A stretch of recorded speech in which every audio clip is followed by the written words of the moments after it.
তোরা পাবার জিনিস হাটে কিনিস, রাখিস ঘরে ভরে।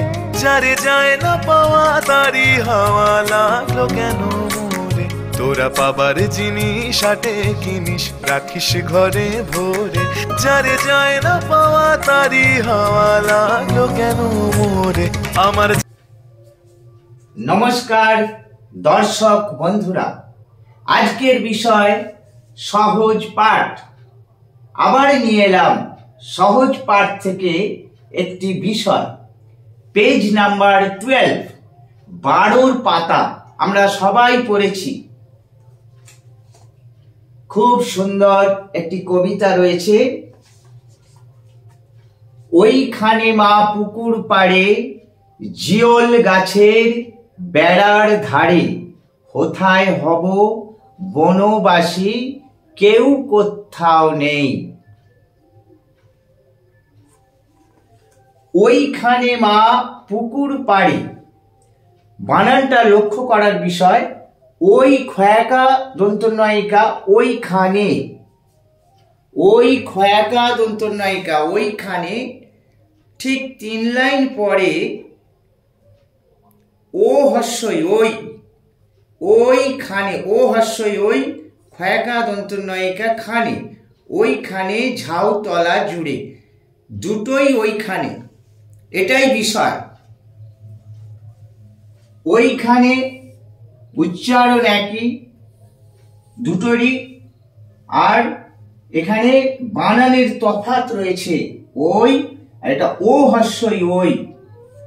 কবি কেন এমন লিখেছেন? সহজ পাঠ প্রথম ভাগ এবং দ্বিতীয় ভাগ, তৃতীয় ভাগ, চতুর্থ ভাগও আছে, দেখিয়েছি। তো বইগুলিতে কবি অনেক কিছুই উদ্দেশ্য প্রণোদিত ভাবে করে গেছেন, সাজিয়ে গেছেন।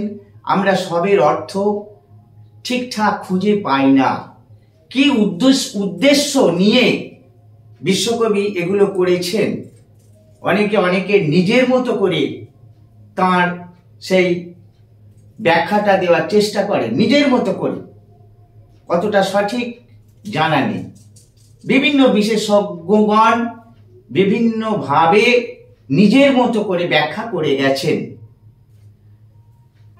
এই যে ওইখানে আর এই ওইখানে, এটা নিয়েও অনেক মতভেদ আছে।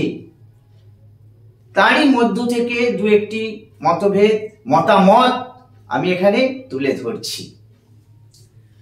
ওইখানে, ওইখানে একটি দিক বা ওইখানে কোন একটি দিককে আঙুল দিয়ে নির্দেশ করা হচ্ছে, একটি দিক।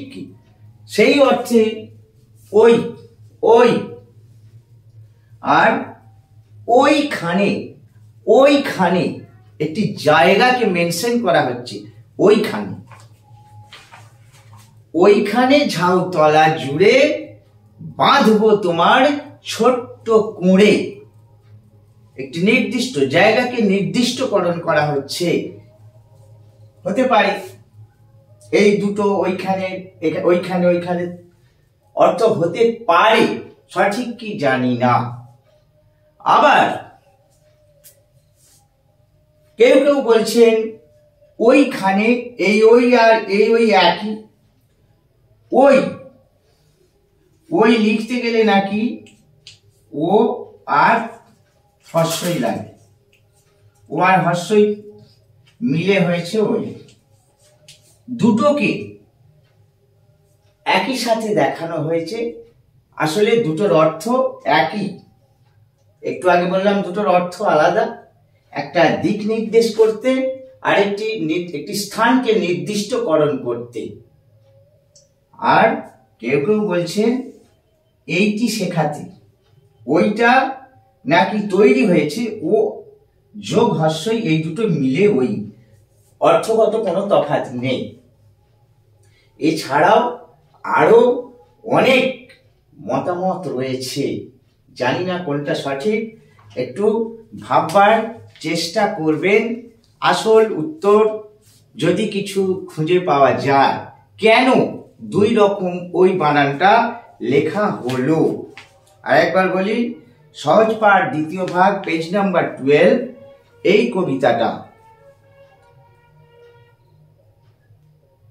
এই রকম অনেক অনেক তথ্য এর মধ্যে খুঁজে পাওয়া যাবে।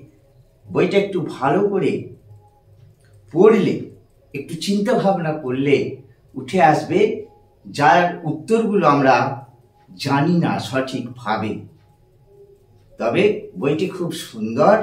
বিশ্বকবি রবীন্দ্রনাথকে জানাই শত কোটি প্রণাম। আবার আসছি কোনো বিষয় নিয়ে, সাথে থাকুন, দেখতে থাকুন।